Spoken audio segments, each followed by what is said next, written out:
Kjo është ajo që shumë njerëz menduan se dëgjuan në protestat në Shqipëri kundër projektit turistik në Zvërnec. Por nuk ishte e vërtetë. Pas verifikimit rezultoi se protestuesit po thërrisnin. Ju erdhi fundi, duke u drejtuar qeverisë shqiptare. As kjo pankartë që kërkon Albinin për një mandat në Shqipëri nuk ishte e vërtetë. Imazhi ishte krijuar me inteligjencë artificiale. Dhe nuk ishte rasti vetëm.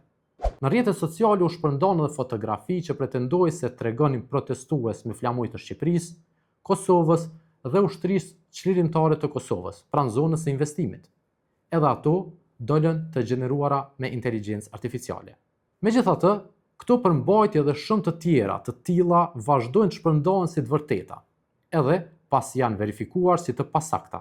E pse ndodh kjo? Sepse kur një pretendim shoqërohet me një fotografi apo video bindse, ne priremi ta besojmë ma lehtë. Prandaj, herën tjetër, kur të shihni një imazh apo video që duket shumë reale, mos u nxitoni ta besoni apo ta shpërndani. Verifikojeni, sepse jo çdo gjë që duket reale është fakt.